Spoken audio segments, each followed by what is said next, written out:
How safe is the Giang loop? Well, as I write this intro with a busted up hand, this didn't quite go the way I expected. So, helmet on, bag on the back of the bike. Let's hope it's secure because it's got all the camera and laptop stuff in there, taken away for 2 nights. My driver's name is Tuk. His English seems very good. We got underway, heading to the edge of the city for a quick stop for lunch, whilst Tuck gave me a quick explanation of the route we would be taking across the next 3 days. Afternoon today you go to 145 kilometers. Okay. Yeah, it's a long road. Yeah, long distance. Yeah. This tour is one I am doing as part of a group tour, but I arrived in Giang a little later, so it was time to play catch up and make up some ground on the group. We journey out of town and into the mountains, and noticeably the scenery instantly starts to change as we climb further into nature on some questionable roads to start at.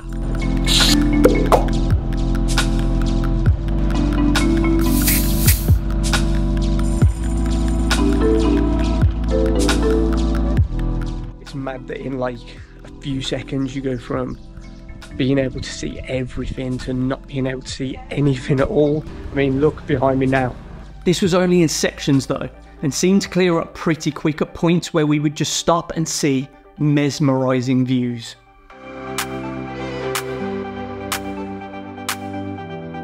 We journeyed deeper into the mountains around the incredible winding roads, definitely picking up on warning signs of past rockfalls and landslides throughout, which adds that little bit of unknown danger. Stopping off next, we reach a touristy photo spot. It is quite busy here, but the whole trail is, there's loads of groups going around on the bikes and everything like that anyway. You'll pass loads. I've finally caught up with my group now that's set up in the morning, so I will be trailing with them the rest of the way and staying at the same hotel tonight. Tuck explains to me that the girls of the tribe are taken out of school at a younger age in order to take pictures with tourists as the Hmong flower tribe. It felt a bit sad as they didn't look all too impressed, to be honest. But it is their culture and they are taking advantage of the opportunities. But if you have seen this spot, I'm interested to know what your thoughts on this place were. Let me know in the comments. We do have a lot of ground to cover, so we hop back on the bike and continue to head towards the hotel, making little stops for views along the way, and also as a break from the pain of sitting on the back of the bike for long periods. Hello! Hello! 5. Have monkey or snake and chicken, and they sleep in the higher bit of the mountain. Yeah, in the highest mountain. Sometimes if the monkey go to the down there, eat the corn, and the Hmong people start here. Right? Okay, yes, yeah. I have absolutely no idea why this kid has a crab or where he even got it from. We head to one last viewpoint on the way to the hotel. Honestly, it's been a bit of a long day today after getting up at like just before 5 this morning in Hanoi. Travelling all the way on the bus and then literally having about half an hour until I was picked up, and then we started on this tour on the back of the bike as well. And when you're going downhill on the bike, you proper gotta grip on. Like half the time I don't need to hold on or anything, it's just a little bit of balance. It's not too difficult, but when you're going downhill, all your weight shifted forward. There's really tight corners. Trusting the driver because some of the lorries that come around there as well could be very dangerous if you were speeding around there and you didn't know what you was doing.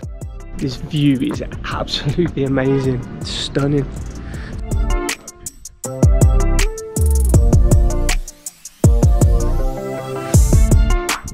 First day seems like it's gone so quick. I am absolutely drained from it because of all the travelling in between, so hopefully I'm a little bit more wide awake for it tomorrow. We've got 16 kilometers back until the hotel, so that's not going to take too long, and that's virtually it for the first day, I think. So how it's going so far? Starting off, first thing, it's a lot quicker than the bike one that I did around the Ho Chi Minh Trail and surrounding areas with Han, which you might have seen in a previous video. It's more adventure based, which is cool, But you can't help but look at some bits and just think, what if? It's very windy. All of it's very tight corners. Anything can come around at that point. People overtake on these tight corners where you can't see round there. There's lorries constantly going up and down, and trust me, they do not go slow. There's parts of the railings that are missing on the way around. Usually it seems that the parts that are missing are actually on these corners where you'd want it the most. On the other hand, the railings aren't going to help you. If you're coming down a hill and you go straight to that railing, it might stop the bike, but you're going straight over it. That's it for day one, essentially, people. So I will see you for day 2 in the morning. Peace. What's happening, people? So day number 2 is about to start. We've just had breakfast and now I'm going to head down, meet my guy, get on the bikes, get underway and see what happens today. We have a few different spots to hit today, being as today is the main full day of the tour. Time to see some absolutely magical views that this loop is famous for.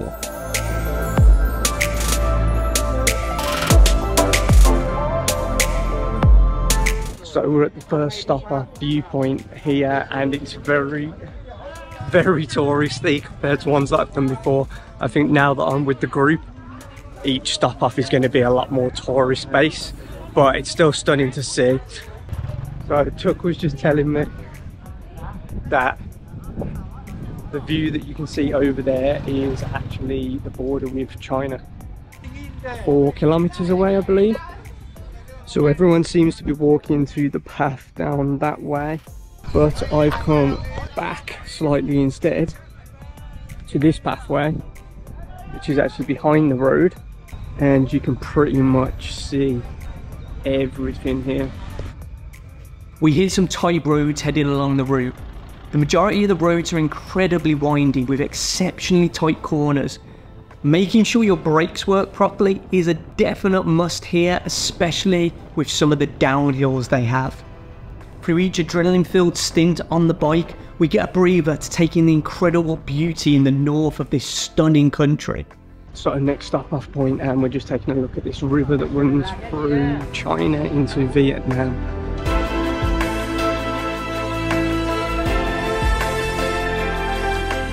Bonus with having a guide instead of doing it yourself, you see. So Tuck's just told me to go into the house, down out the back and through some steps, and you can get to this other viewpoint down here. There's no tourists out here.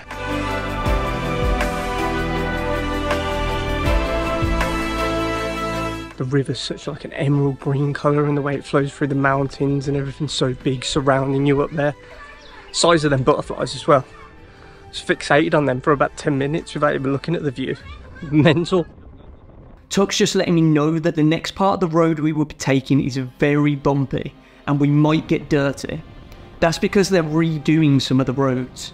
There's a lot of roadworks going on in certain parts as the route is becoming more and more popular, and the money they are getting from the tourism here is huge. They're reworking some of the roads to promote the tourism even more and make them safer for tourists. To a degree. But this leaves a problem. Whilst they're in the process of doing this, the roads are even less safe and a pain in the arse to get the bike over. But no harm when you're with a professional. We see more incredible viewpoints along the way and pass through local villages, watching the young and the old of the Hmong tribe hike up and down the mountains. It's amazing to see the local life and also very impressive. Some kids walk up steep hills to school and back every day. Mid-afternoon we make it to an area we would be sleeping tonight and quickly get settled into our accommodation before we go out to see one last sight in the area. Much needed mosquito net, I think, because everything's open. Am I going to get bit to death in the middle of the night again? Maybe. Apparently you can go swimming in the stream that we're going up to, but I brought no swimming gear, so I've packed my bag full of camera gear. I've not even changed my clothes for 2 days, but I still want to go and see it, so let's go.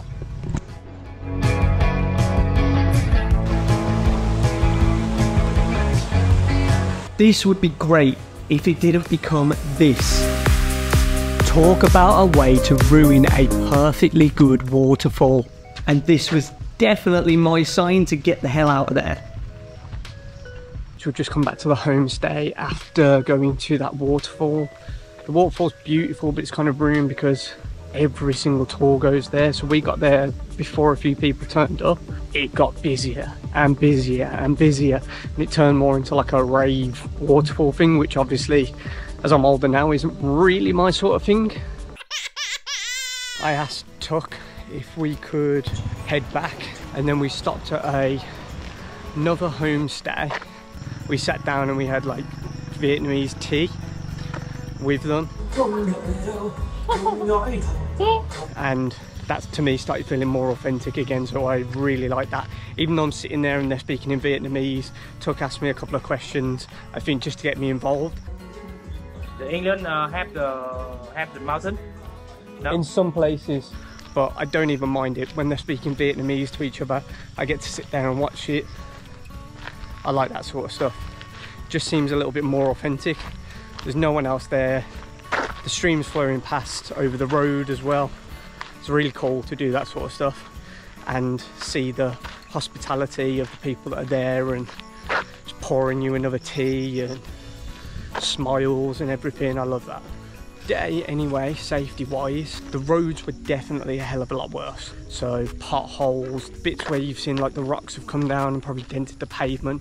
That's the other thing. It looked like there'd been a lot of rocks that had fallen from above, and that a lot more landslides maybe around there.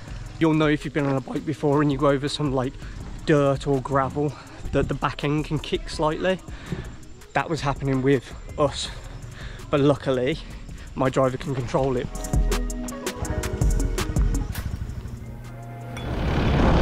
It's the final day, and what a great trip it has been so far, with so much more to come.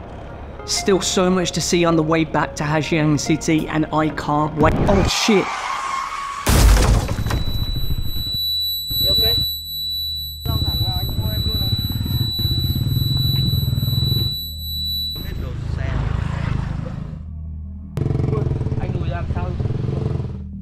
You okay, Tuck? Yeah, I'm okay. You okay? Yeah, I'm fine.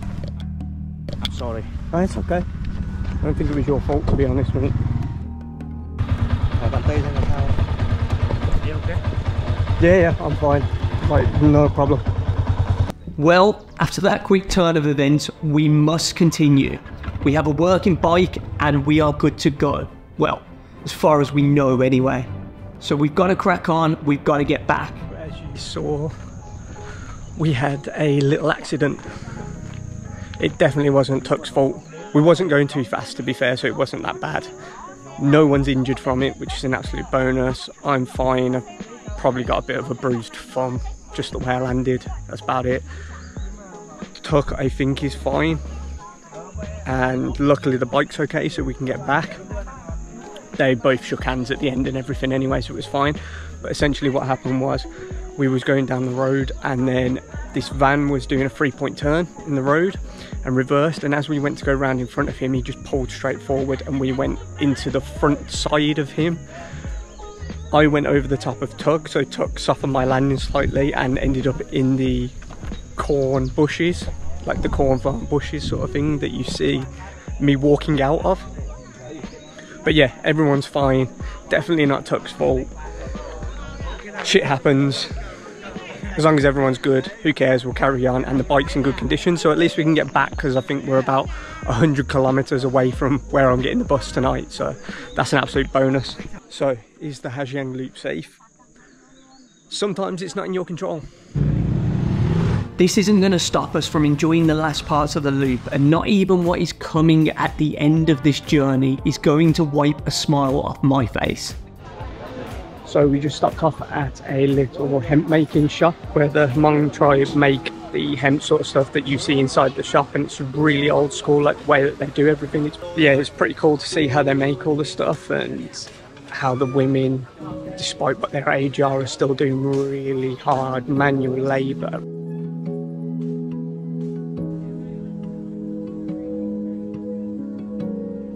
The products that they make in there, which you can see in the shop, are amazing. It's incredible how they make them. Like, really old school way of doing it, but absolutely awesome.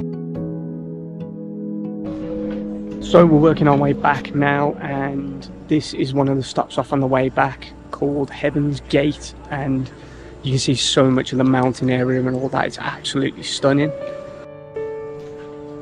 Just to add one more thing into the mix on the last journey back to town after Heaven's Gate, the heavens actually decided to open on us. I told you nothing was going to wipe a smile off my face. But this was the end. We only had to enjoy this for about 45 minutes and then we was back.